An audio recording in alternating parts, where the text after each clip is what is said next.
Quand vous venez au monde, vous êtes à peu près vierge de toute croyance et de tout conditionnement. Alors je fais une parenthèse, en fait ce n'est pas tout à fait juste puisque vous êtes déjà imprégné dans le liquide amniotique de votre maman, de tout ce qu'elle a elle-même dans son transgénérationnel, de toute l'histoire un petit peu de votre lignée. Mais ça c'est un autre travail, le transgénérationnel c'est important, mais voilà, c'est un autre domaine qui n'est pas de ma compétence. Donc vous êtes déjà imprégné d'un certain système de croyances de votre famille et vous êtes déjà imprégné des projections que vos parents ont eues sur vous pendant toute la grossesse. C'est-à-dire par exemple, est-ce que votre maman et votre papa souhaitaient avoir un garçon, une fille? Est-ce qu'ils ont imaginé que vous auriez les yeux de papy René? Est-ce qu'ils ont imaginé que vous seriez gentil comme mamie Lucette? Enfin vous voyez un petit peu l'idée. Donc déjà vous n'êtes pas complètement vierge, mais admettons que vous arrivez à peu près vierge de toute croyance. Vous allez entendre pendant toute votre enfance, y compris pendant la grossesse d'ailleurs, mais vous allez entendre pendant toute votre enfance des idées, des paroles, des conceptions, des pensées qu'on va vous répéter sur absolument tous les sujets. Que ce soit la religion, la politique, ce que vos parents pensent des hommes, ce que vos parents pensent des femmes, ce que vos parents pensent du mariage, ce que vos parents pensent de l'argent, ce que vos parents pensent du travail, des patrons, des collègues. Tous les sujets vont être abordés dans des conversations anodines du quotidien. Vous allez aussi entendre des choses sur vous-même. On va dire que oh, ben, il est sympa, il fait ses nuits de bonheur, ou au contraire, ah ben non, lui il est super anxieux comme gamin, il ne peut pas s'endormir tout seul. Vous allez entendre un tas de choses sur vous et c'est ça que vous allez imprimer comme étant des vérités, puisque tout simplement, quand papa et maman disent quelque chose et qu'on est un enfant, jusqu'à au moins 7 ans minimum, tout ce que papa et maman disent, c'est vrai. Voilà.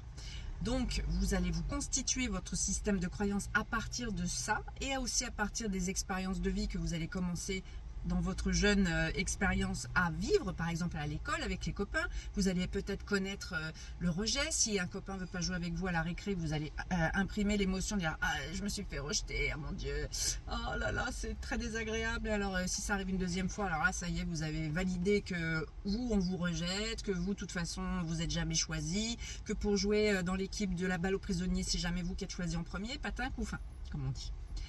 Ça, c'est comment se constitue notre système de croyance, notre paradigme, notre conditionnement. Et donc, on voit bien que c'est la répétition des idées, des pensées, des mots qu'on dit sur vous, des mots qu'on dit à propos de tous les sujets, qui va s'imprimer en vous. Donc, quand vous voulez déprogrammer votre subconscient pour le remplacer ces croyances-là qui ne vous aident pas, il y a aussi des croyances aidantes, attention, hein, il y a des gens qui vont dire de vous que ah là là, lui t'as vu, il est super bon en sport, il est super doué en dessin, il est super... Ça, faut garder. On parle des croyances dont vous n'avez pas besoin et qui vous freinent un petit peu dans votre vie. Donc, pour les modifier celles-ci, il va falloir affirmer le contraire. Et il va falloir répéter, puisque c'est par la répétition pendant des mois, des semaines, des années que vous les avez imprimés. Il va falloir les déprogrammer en les répétant.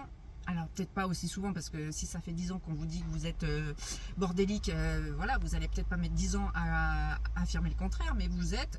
Voilà, maintenant en conscience, puisque tout ça s'est fait plus ou moins inconsciemment. Vous avez imprimé toutes ces croyances plus ou moins inconsciemment. Maintenant que vous êtes adulte, vous pouvez choisir que cette croyance-là ne me convient pas ou que cette étiquette qu'on m'a collée ne me convient pas et ce n'est pas vrai. J'ai décidé que maintenant c'est autrement.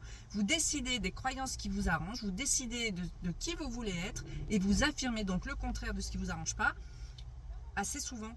Et la répétition, c'est ce qui va dire à votre subconscient que maintenant on pense plus comme ça. Maintenant c'est ça notre vérité, c'est ça qu'on affirme et c'est ça qu'on veut. Donc c'est pour ça qu'on vous dit les affirmations robotiques par exemple. Les affirmations robotiques c'est répéter en boucle, mais forcément, pas forcément en sentant que c'est vrai, et à quel point tout ça, c'est juste robotique. J'ai confiance en moi dans toutes les situations, quel que soit ce qui m'arrive, j'ai toujours confiance en moi, j'ai confiance en moi, j'ai toujours confiance en moi. Les gens disent que j'ai confiance en moi, les gens ont vu que j'avais confiance en moi, j'ai toujours confiance en moi dans n'importe quelle situation, je suis quelqu'un de très confiant dans la vie, j'ai confiance en moi. Vous voyez, c'est ça. Ça peut durer 5-10 minutes, hein. Vous faites ça et votre subconscient il va être saturé en fait, il va dire oh là là, qu'est-ce que c'est ça, bon bah d'accord, c'est comme ça qu'il faut penser. Mais ça prend du temps, donc on persévère, on persiste, on affirme, comme d'habitude. Bonne journée.